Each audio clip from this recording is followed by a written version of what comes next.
at nakikinig, Panginoon. Hallelujah. Continue to open our minds and our hearts, O God. Maunawaan natin, Panginoon, ang iyong salita sa amin. Puring kagana, Panginoon. And all the glory and honor sa iyo sa mighty name, Jesus. Amen.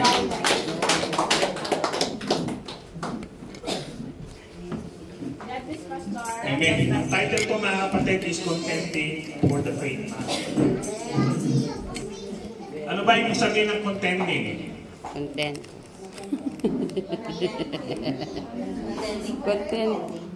Hindi contending pala yan. Ano yung sabihin ng contending, mga kapatid?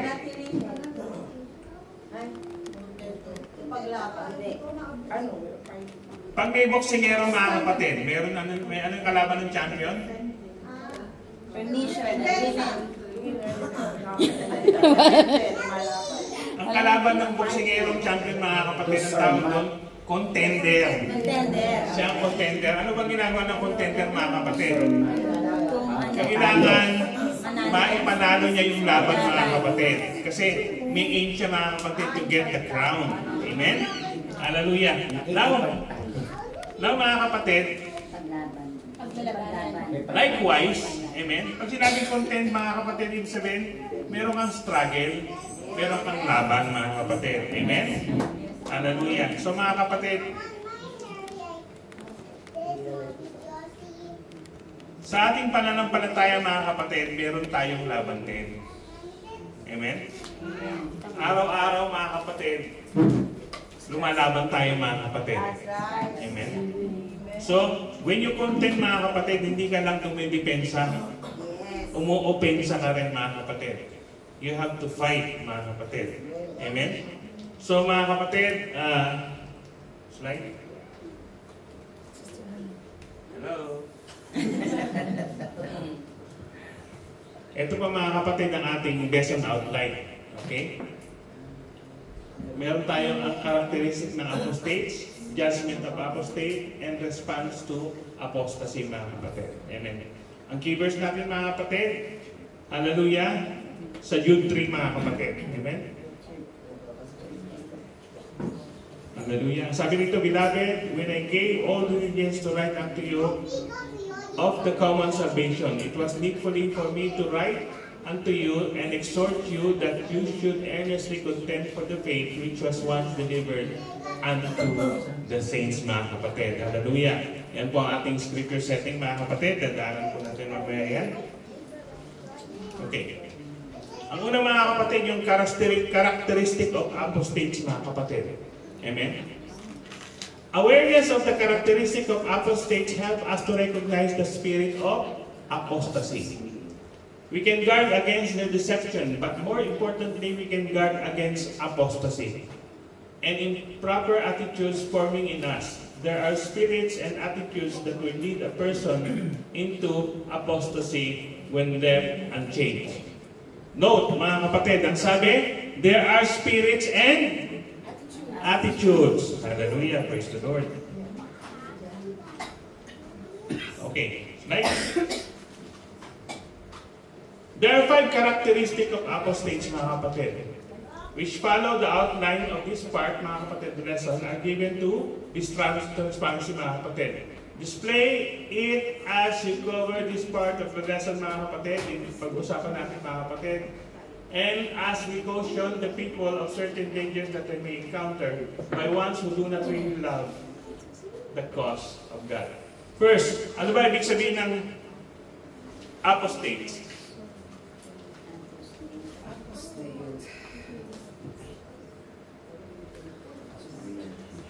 Estudyante natin. Apostates, meaning? Person who renounces a religious or political belief or principle. Ay, buti na lang, may Google.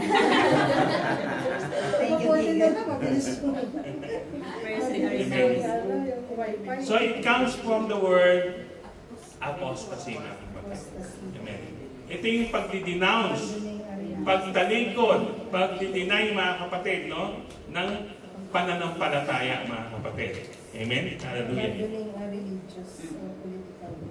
Ano bang karakteristik nito, mga kapatid? despise the government and authority. Isa yan, mga kapatid. Amen? Hindi siya sumusunod. Puro angal. Amen? Sa madalit salita, ito yung mga opposition. Diba? Bakit opposition? Because they're opposing the rules. Amen? Marami sa atin yan, mga kapatid, kaya yung gobyerno natin magulo. Dahil maraming apostate. Ayaw pasako. Amen?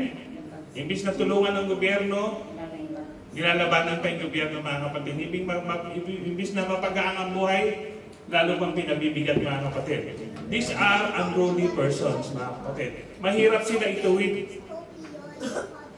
Hindi sila nakikinig, mga kapatid. Amen? So pag may ganyan, mga kapatid, kasi sa gobyerno, pag may ganyan, walang kaayusan ang organisasyon o ang bansa, mga kapatid. Kaya huwag tayong magtaka kung bakit ang bansa natin, mga kapatid, ay walang asenso, walang improvement, mga kapatid. Rebellious and arrogant, mga kapatid. Ito, mga kapatid, yung imbis na tumulong, nilalabanan pa yung pamunuan. Tapos pag pinupuna, arrogante pa. Galit. Tinutuwid mo na, galit pa din, mga kapatid. Minsan nga, sinusuyo mo na, galit pa din. Diba? Hallelujah, mga kapatid. Yan ang mga karakteristik ng apostate person, mga kapatid. Amen? Pangatlo, show divisions and discord. Hindi na nga nakakatulong. Wala nang ginagawa. Diba? Ano pang ginagawa? Nanggugulo pa. Amen? Ano sabi sa Biblia dyan, mga kapatid? Yung mga taong gumagawang yan, mga kapatid, pinarurusahan. Amen? We should not create division in any organization, mga kapatid. Hallelujah. Ang aim natin, mga kapatid, is to improve the organization, mga kapatid, para lumago pa ang isang organisasyon, mga kapatid, especially in the church, mga kapatid. Hallelujah. Walang puwang dito yung division and discord. Walang puwang yung rebellion and arrogant people, mga kapatid. Hallelujah. Walang konsensya.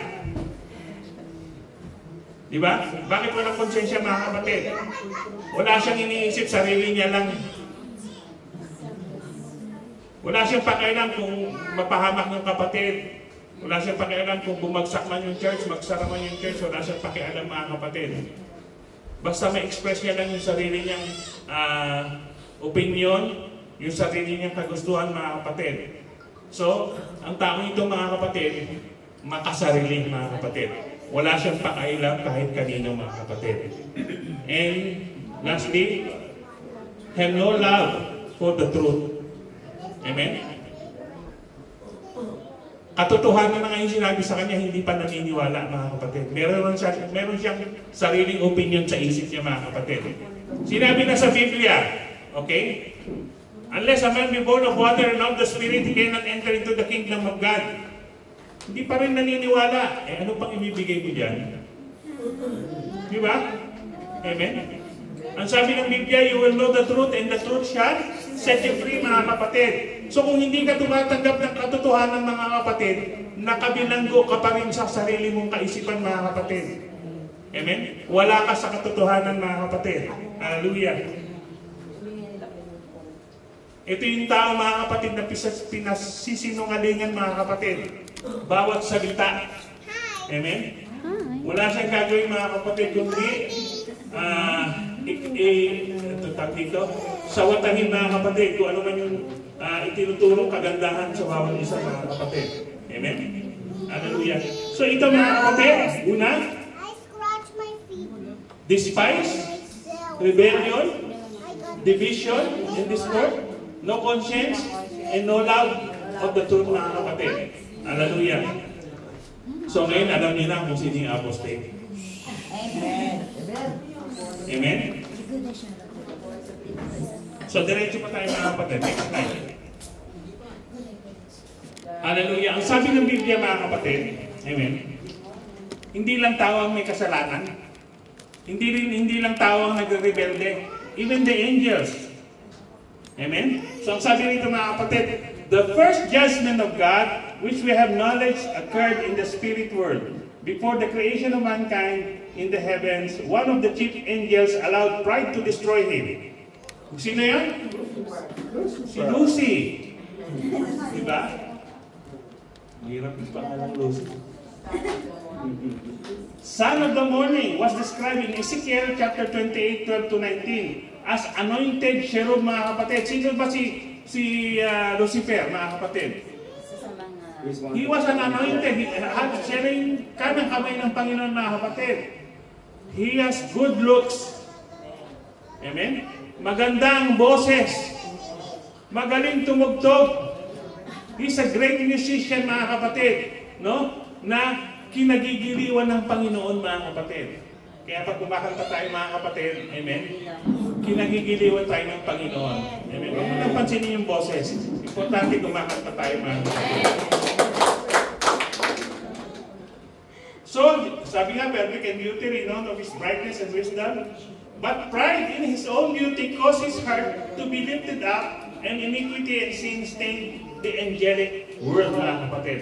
Amen. Minsan, mga kapatid, mahirap yung magaling. Minsan mahirap yung matalino. Bakit? Kasi minsan nalalason tayo sa papuri. Amen? Nalalason tayo sa kapangyarihan. Sa domination, mga kapatid. Amen? Hallelujah. Naalala ko nung nag-aaral kami, mga kapatid. Meron akong kaklase, matalino talaga siya, mga kapatid. Kaya mayabang siya, mga kapatid. Amen? Hindi natin kailangan yun, mga kapatid. Yung talino natin, yung kaalaman natin, ang kagalingan natin, mga kapatid, dapat magamit sa pagpapalago, pagtulong, mga kapatid, hallelujah, sa isang organisasyon, mga kapatid. Amen? So, nagkaroon ng kaguluhan sa sa heaven. Dahil magaling si Lucifer, mga kapatid, di ba? Nagkumbinse. Parang dito din, di ba, may mga nagkumbinse umalis. Di ba? Magaling si Lucifer, mga kapatid. Tinitingala siya. Anong ginawa? Sumunod yung iba. Minsan may lobong angel din. Di ba? Kala ko matalino sila eh. Pero sumunod sila kay Lucifer. Bakit? Kasi nakatingin sila doon sa kanyang katanyagan, mga kapatid. Amen? He was not God, but He wants to be God. Amen? So anong ginawa ng Panginoon? Itinapon sila, mga kapatid. Ang sabi ng Biblia, maraming kasama si Lucifer nung bumagsak sa lupa, mga kapatid. Amen? Ang Isaiah 14, 13-14 sinabi, describe the thoughts of the heart of Lucifer. 5 times his thoughts reflected his self-centered state of pride. Amen? Anong sabi niya? I will ascend to heaven. Aakyat siya, magiging tanyag siya, mga kapatid. Amen? I will exalt my throne above the stars of God. Ihigitan niya pa yung Diyos. Amen? I will sit also upon the mount of congregation. I will ascend above the heights of the clouds. I will be like the Most High. Ito na siya niyari, mga kapatid. He will never be a Most High, mga kapatid. Amen. Because God Himself created them. Amen. Hallelujah, mga kapatid. Sa tatlong tawag dito, kadahilanan ng kasalanan, mga kapatid, lust of the flesh, lust of the eyes, yung pride of life ang pinakamatindi. You can control your flesh. You can control your eyes, mga kapatid. Never the pride. Napapansin niyo, mga kapatid? Tayo lahat, mga kapatid, sa totoo lang, meron pa rin tayong pride eh. Kasi mahirap nga mawala yan ang dapat na huling isuko natin, mga kapatid. Di ba? Pag napagsabihan lang tayo ng konti, mga kapatid, sa salita ko, mas magaling naman ko dito. Pride. Amen? Ayaw natin minsan masasapawan. Di ba? Ayaw natin maging talunan. Siyempre, sino ba naman gusto matalo, mga kapatid, di ba? Because of that pride, mga kapatid. Amen. So ang pride, mga kapatid, hindi sa Panginoon yan. Kanino yan? Kay Lucifer. Yan ang dala-dala niya nung bumagsak siya, mga kapatid. Napilit niyang ipinamamahagi sa atin. Amen? So we have to resist all these things, mga kapatid. Amen? So, slide. God judges nations and cities, mga kapatid. God rules in the affairs of men. He removes kings and sets up kings. And He changes the times and seasons. In Noah's days, so that the wickedness of man was great in the earth, and that every imagination of the thoughts of his heart was only evil continually. Sabi sa Genesis 6:5. He was grieved greatly that the earth was filled with corruption and violence. The conditions were such that they compelled God to send the flood and destroy wicked mankind, mga kapatid. Amen. So naalala natin kwento ni Noah, mga kapatid. For so many years, he tried to convince the people to repent, change their mind. Amen. Recognize God. Worship Him. Amen. So imagine, mga kapatid, for so many years, he's trying to condition the mind, he's trying to persuade the people to change, mga kapatid. But no one have changed. Kaya pamilya lang nila yung naligtas. In fact, pinagtatawanan pa sila, mga kapatid, because they're building the ark in the mountain. Sabi pa, anong gagawin ng barko dyan sa tuktok ng mundo? Sira ulo nito. Diba? Sino nga nang maniniwala? Dapat sa dagat mo ginagawa yun, hindi sa bundok. Hindi nila alam ang plano ng Panginoon. Even Noah, he don't know the plan of God. Sinunod niya lang, itinayo niya lang yung barko. Amen?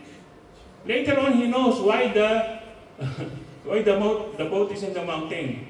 Bakit? Kasi he will flood the earth. Diba? So huli na, nung umuulan na, maraming pumupunta dun sa ark, but it is already closed. Huli na, mga kapatid, napagbigyan na sila, mga kapatid. Tayo, mga kapatid, we still have all the time in this world to respond. Ang sabi ng Biblia, seek and you will find. Knock and the door shall be open unto you. It's still available now. The destruction of Sodom and Gomorrah, mga kapatid.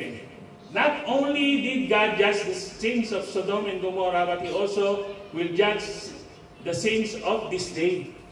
Jesus prophesies that it was in the days of Noah, as it was in the days of Lot, even thus shall be in the day when the Son of Man will heal.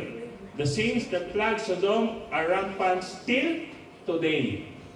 Like Sodom, our generation will reap the judgment of God. Bible history is replete with many examples of judgment of nations and cities. The judgment of God fell on the Egyptians at the time of the Passover, and God delivered the Israelites out of Egypt. Prophets warned many others of implementing judgment as well. Babylon, Moab, and Edom, Ammon, Syria, Jerusalem, and Nineveh, mga kapatid. And until now, He's still warning us. Dahil wala tayong kaibahan dito sa mga bansang binanggit. Amen? People never learn. Matigas ang ulo. Amen? Yan ang problema ng tao, mga kapatid. Hallelujah. Bakit? Kasi mas importante pa yung comfort kaysa sa sacrifice. Amen? Yung pagpunta dito sa church, mga kapatid, it's a part of sacrifice. Amen? Hallelujah. Kaya may transport o wala, dapat nasa church kayo. Amen? Hallelujah. Paano kung wala na sasakyan? Paano kung wala na tayong means of na magsundo? Ibig sabihin, hindi na tayo atin. Amen? Hallelujah. The Bible says you have to work out for your own salvation. Hallelujah. Hallelujah. Mga kapatid, coming to the church is not an option for salvation. It is a must, mga kapatid. Tandaan po natin yung mga kapatid. Slide. God judge individuals. Hallelujah. Ang sabi rito mga kapatid sa Jude 11, woe unto them, for they have gone in the way of Cain, and run greedily after the error of Balaam for reward, and perished in the gain saying of Kore. Kilala niyo ba si Cain? Anak. Una po ito sa city center mga kapatid. May ES yun. Tindahan niyo ng fried chicken. Si Balaam, kilala niyo? Si Debbie. Oo. Pag hindi, pakikilala ko kayo ma. Si Kore, kilala niyo? Hindi Kore kong yan ha. Si Kore mga kapatid. Kilala niyo si Kore? O sino nakakakilala kay Kore kasang kamay? Kasi tatanungin ko kayo pag tinaas yung kamay. Hindi niyo kilala? Amen. Okay, si Cain kilala niyo? Cain or Cain? Ano bang problema ni Cain? Hindi rin kapatid niya. Hindi niya problema yung kapatid niya. Ang problema ni Cain, yung main problem ni Cain. Just one word. Amen. Jealousy. Hindi envy. Jealousy mga kapatid, no? Kasi hindi tinatanggap ng Panginoon yung alay niya. Kasi inaalay niya mga kapatid kung ano lang yung tira-tira. Amen. Si Abel, inaalay niya, what is the best mga kapatid? Kaya tinatanggap ng Panginoon. Amen. Hallelujah. Si Balaam. Sino ba si Balaam?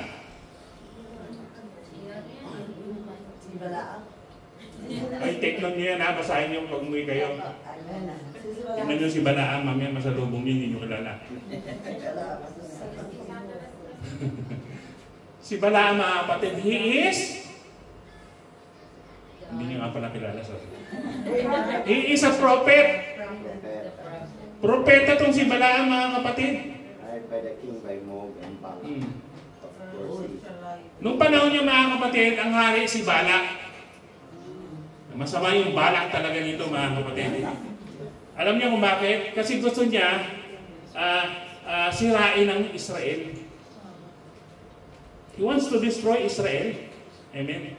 Since si Balaam ay propeta mga kapatid, tinawag siya ni Balak. Oh, may paggagawa ko sa iyo, meron kang reward. Bibigyan kita maraming pera. Sabi ni Balak, tanong ko muna kay God. Tanong ko sa Diyos. Amen. God always give him instruction mga kapatid. 7 times, sinunod dito ni Balak mga kapatid. Amen. Nakinig siya, sabi ng Panginoon, gawin mo lang yung sasabihin ko. Sinunod niya naman. Amen. Pero in the end mga kapatid, nanghinayan siya dun sa reward. Anong ginawa niya mga kapatid? Sinet up niya yung Israel. Paano niya sinet up mga kapatid? Na magpadala ka ng mga kasalanan doon. Katulad ng prostitutes. No? Magpadala ka doon.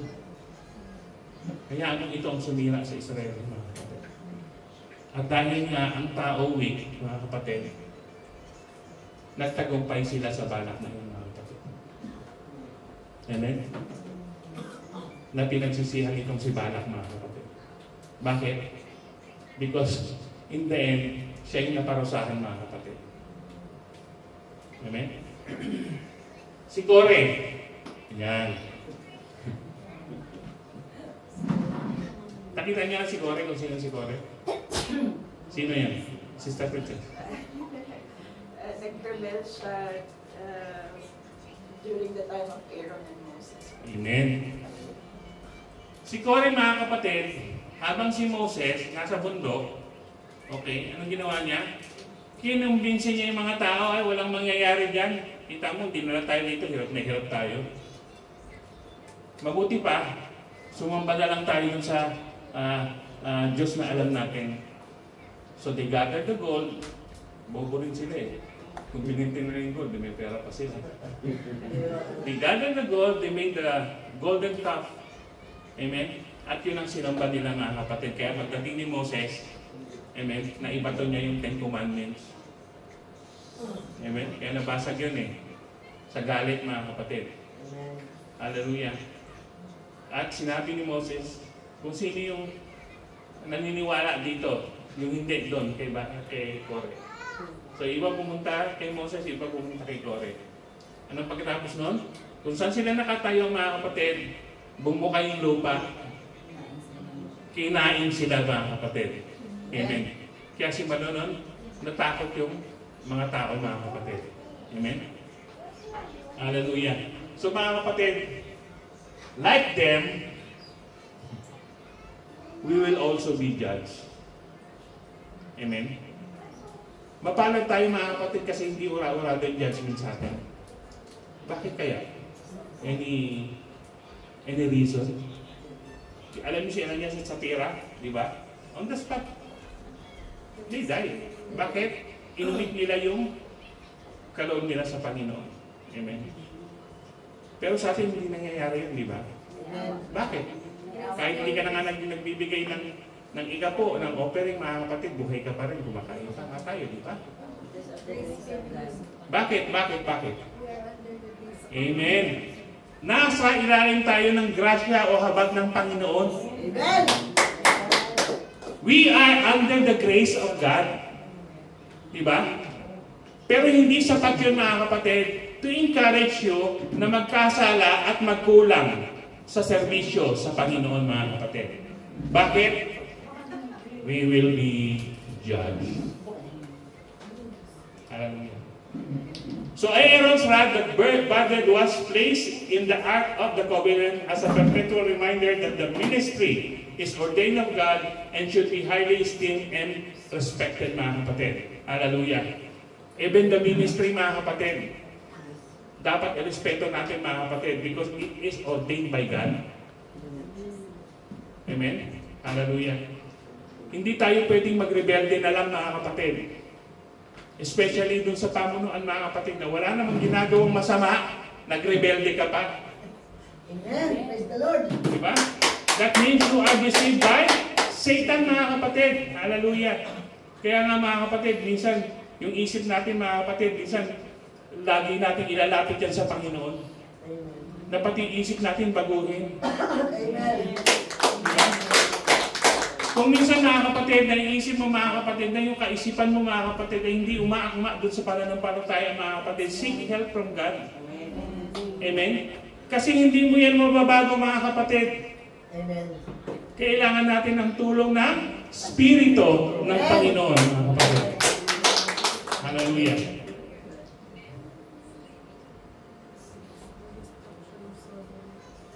Bible history is replete with many examples of the judgment mga kapatid. Yung sinabi ko mga kapatid, slide. So, anong response natin dito? Response to apostasy. The first response to apostasy is awareness. Wolves try to sneak into the midst of the flock to prey upon the unsuspecting sheep. And so also do apostates attempt to enter congregation, disguised and undetected. Peter wrote, "There shall be false teachers among you who probably shall bring in damnable heresies, and many shall follow their pernicious ways." Jude cautioned in his epistle, "For there are certain men crept in unawares, ungodly men, tuning the grace of God into lasciviousness." Mga kapatid, we have to be aware. Amen. Hallelujah. Kailangan maging aware tayo. Pag sinasabing apostate, tao yan. Amen? Yan yung minsan umaattend ng church. Nakikikanta sa'yo yan. Nakikipraise and worship. Amen? Pero hindi mo alam mga kapatid, his aim is to create division. To bring confusion. Amen. Sa iglesia ng Panginoon. Kaya ang sabi, we have to be aware. Amen? Dapat aware tayo mga kapatid. Ang tawag ko dyan dapat meron kang discerning spirit. Amen? Yung nagsasalita ka lang, dapat alam mo na, hindi maayos to. Amen? Sa lahat ng bagay mga kapatid, we need a discerning spirit mga kapatid. Kasi yan ang magsasalba sa atin sa kamalian mga kapatid. At sa tawag dito, doon sa panlililang mga kapatid. Amen? Hallelujah. Ako minsan hindi aware. Naalala ko nung order ako ng chicken.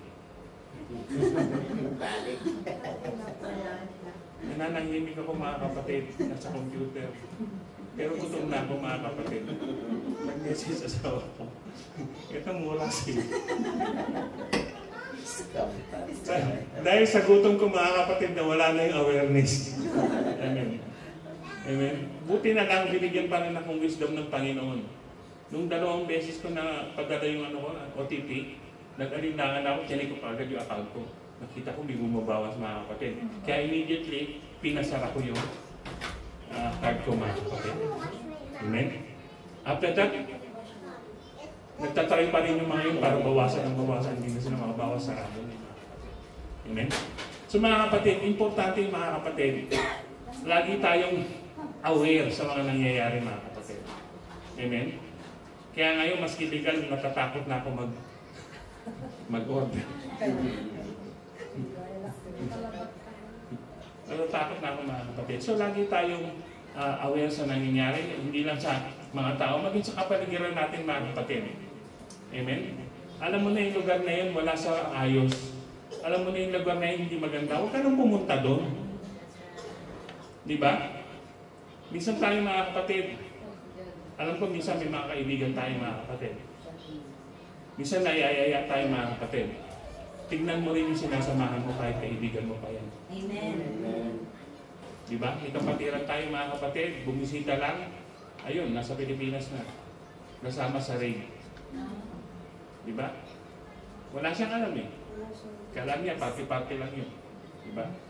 So mga kapatid, we have to be aware. Next slide. We have to separate from apostasy o lahat ng mga bagay na related dito mga kapatid. Ang sabi sa 2 Corinthians 16:17, come out from among them and be ye separate, said the Lord, mga kapatid. Hallelujah. And as a people, we all realize this mga kapatid, we have a mission. We have to save those fallen away mga kapatid. Yung backslider and apostate mga kapatid. Amen. Iba mga kapatid yung reprobate. Okay? Ito, maaaring patungo na to sa reprobate mga kapatid, pero meron pa silang pag-asa. Amen? Ang backslider, maaaring ang kadahilanan niyan mga kapatid, may mga pagsubok sa buhay, hindi niya na makayanan mga kapatid. Amen? Na minsan sinisisi ng Diyos, hindi na naniniwala, nag-backslide. Amen? Itong apostate mga kapatid, amen? Dumating yung panahon na hindi na siya tumatanggap ng aral, mga kapatid. He's not clinging on the truth anymore, mga kapatid. Kung ano lang yung maganda, kaaya-aya sa kanyang pandinig, doon lang siya, mga kapatid. Pero mga kapatid, meron pa siyang pag-asa, mga kapatid. Amen? There's so many saints left the church. Hindi natin alam kung nasan silang kategory. Whether they are backslider or apostate mga kapatid. Amen? Kaya, kung may time tayo mga kapatid, tawagan natin yung mga kapatid. Kung kakilala nyo mga kapatid, just follow them up mga kapatid. Kasi meron pa naman silang pag-asa para maisasbang mga kapatid. Content for the faith. We must hold the truth. Dapat panghawakan natin yung katotohanan mga kapatid. Amen? So we can be a good contender for the faith mga kapatid. Hallelujah. Yung contender mga kapatid, again, sa boxing mga kapatid, pag maganda ang record mo, marami kang panalo mga kapatid. Amen? You have the right to fight the champion. Amen. Hallelujah. Ganon din tayo mga kapatid. Pag lagi tayong nananalo mga kapatid, amen, we have a chance to get the crown of life. Diba? If we want to contend for the faith mga kapatid, kailangan palagi tayong malakas. Amen. Paano ka mananalo kung hihina-hina tayo mga kapatid? Diba? So dapat malakas ang pananampalataya mo mga kapatid. That's the only way. So, anong paraan para lumakas sa pananampalataya? Anong gagawin natin mga kapatid para lumakas o lumago ang ating pananampalataya? Tuloy. Ha? Pray. Read your word. Okay. Saliksik ng salita ng Panginoon. Word. Maraming paraan mga kapatid para lumago ang ating pananampalataya mga kapatid. Pero pinaka-importante mga kapatid, bigyan natin ng tamang oras, tamang araw mga kapatid, o tamang pagkakataon mga kapatid upang patuloy tayong makapagdiig sa Panginoon mga kapatid. Amen. We have to pray, we have to read the scriptures mga kapatid, we have to attend sa gawain mga kapatid. Amen. So lahat yun gagawin natin mga kapatid. Amen. At kailangan natin sakripisyo again. Sacrifice mga kapatid. Amen. Kahit anong mangyari, dumala kayo sa church. Kung naniniwala kayo sa Diyos mga kapatid, you have to do that. Amen. Ang Diyos maraming magagawa sa atin. Hindi natin kailangan yung mundo, hindi natin kailangan ng sanlibutan. Kailangan natin Diyos mga kapatid. Because if you have God, everything follows mga kapatid. Amen. Hindi mo na kailangan maghiling-hiling pa mga kapatid. Alam ng Diyos yung kailangan mo. Sa Jude 3, you should earnestly contend for the faith which was once delivered unto the saints, that you stand fast in one spirit, with one mind striving together for the faith of the gospel mga kapatid. Amen? Dapat hindi iba yung kaisipan natin sa kaisipan ng Panginoon mga kapatid. So slide. Kept from falling. Christians are to be steadfast in church attendance. Sabihin natin attendance. Okay. Alam niya, attendance. In faithfulness, in holiness, standards of conduct. In apostolic doctrine. If we do our part to remain steadfast, the Lord will keep us from falling. Amen. If we strive to remain close to God spiritually, we can have confidence and security in Him. Amen. Mas matindi pa to sa insurance. Amen. Insured ka na, secured ka pa. Di ba? Amen. Hallelujah. So mga kapatid, slide. We have to build our faith in prayer mga kapatid. Ang sabi ni ba, a prayerful Christian is a powerful Christian man. Amen. Amen. Likewise, the spirits also help us our infirmities, for we know not that what we should pray for as we ought. But the Spirit itself maketh intercession for us with groaning which cannot be uttered mga kapatid. Again, importante ang banal na Espiritu ng Panginoon. Amen. Every altar calling mga kapatid, try yourself mga kapatid, na lumuhod sa altar at kausapin ng Panginoon mo. Huwag mong pansinin yung katabi mo. Ikaw lang at ang Panginoon mga kapatid. Strive hard mga kapatid. Pagsikapan natin, amen, na matanggap natin ang banal na Espiritu ng Panginoon. Amen. Because that Holy Spirit itself mga kapatid is the power that God gave on high mga kapatid. Keep God's love. Finally, we should keep ourselves in the love of God. When the love of God is flowing into our lives by the Spirit of God, we are able to share His love with others because we are loved by Him. We can love others. Following the golden rule, which is based on biblical principle in Matthew 7:12, will help us to keep the right attitude towards others. If we will love God and love our neighbor, we will not become bitter and unforgiving. Wala namang bitter dito, no? Praise God. Praise the Lord. Amen? Yung namin, yung prayer meeting namin kanina umaga, mga kapatid. Nasa scripture mga kapatid. Kapag susunod tayo mga kapatid, ano sabi sa Bible, parang ngayon? You will rest in God's love. Amen. Ang mensahe yung mga kapatid. Rest in God's love. That's it, mga kapatid. Amen. So mga kapatid, kung nasa Panginoon tayo palagi mga kapatid, these things will manifest. Amen. Sabi sa Golden Rule, kung ayaw mong gawin sa iyo, huwag mong gawin sa kapwa mo. Amen. Amen. Amen. Hallelujah. So mapalad tayo mga kapatid na nakakaalam ng katotohanan. Amen. I hope pinalaya na tayo ng katotohanan na yun. Amen. Amen. Kung may bitter pa mga kapatid, ilagay niyo asukal. Let it go. So, slide. Ayan lang yung frozen. Okay, in our conclusion mga kapatid, I hope everything is clear. Amen. Praise the Lord. Apostasy is more than just backsliding. It is a person turning back on truth against his knowledge of truth and God's will. What kind of attitudes create an apostate? Disrespect for ministry, criticism of government, the authority, rebellious nature, arrogant and self-willed defiant spirit, a presumptuous attitude, sowing discord and division. Suppressing the conscience and not loving the truth will eventually create apostasy. Whenever these spirits and attitudes are at work, we should be alarmed. Amen. Mga kapatid, pag nararamdaman natin ito mga kapatid, at ang isa rito ay nangyayari sa atin mga kapatid, we have to kneel down.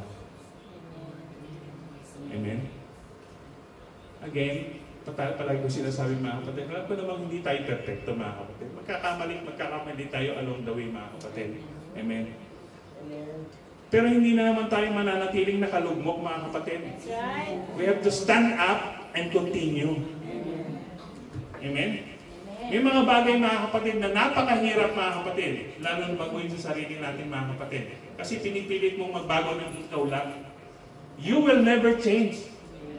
Walang pinagkaiba yan sa New Year's resolution. Diba? Ang daming taon na New Year's resolution, ganun pa din. Hindi siya nababago mga kapatid. Bakit? Kasi wala ang Spirito ng Panginoon. The Spirit of God will change us. Amen? Hindi tayo mga kapatid, hindi tao ang magbabago sa atin. Diyos ang magbabago sa atin. Hallelujah. Huwag ka pumunta kay Dr. Phil. Kay Boy Abunda. Amen? Walang maitutulong sa atin yung mga kapatid. Amen? Because they are not based in the Word of God. Amen. Amen? So mga kapatid, again, let us be aware mga kapatid sa mga ginagawa natin mga kapatid. Dapat alam natin yung tama, alam natin yung mali mga kapatid. Hallelujah. If we want to contend for the faith mga kapatid, napakadali lang mga kapatid. Sumunod lang tayo sa Panginoon. Amen. Amen? Amen. In faith or in spiritual realm mga kapatid, when we have a battle mga kapatid, actually hindi naman tayo lumalaban. Ang Panginoon, ang Diyos ang lumalaban mga kapatid. If you can only see it with your naked eye mga kapatid, pagmulat mo mga kapatid, you will see 1,000 angels in front of you. Sa kanan mo, sa likod mo, sa harap mo, sa lahat mga kapatid, makikita mo yung mga anghel mga kapatid, binabakuran ka mga kapatid. Kaya hindi makakapasok ang gawa ng kaaway mga kapatid. Amen? Hallelujah. So, if we really want mga kapatid to fight mga kapatid, makasurvive mga kapatid, hallelujah, call upon the name of the Lord. Hallelujah. And He will come and the devil will flee from us. Amen. So, hallelujah. Any question?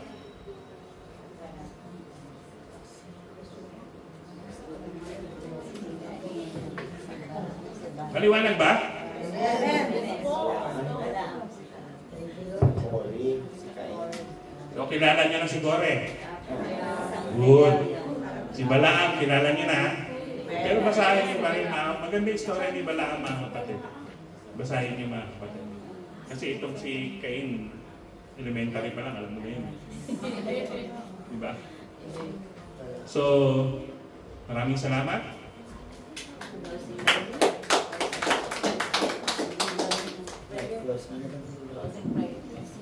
Amen. Praise the Lord and thank you, Pastor, sa pag-aaral. And may I sing it for the closing prayer. Lord Jesus,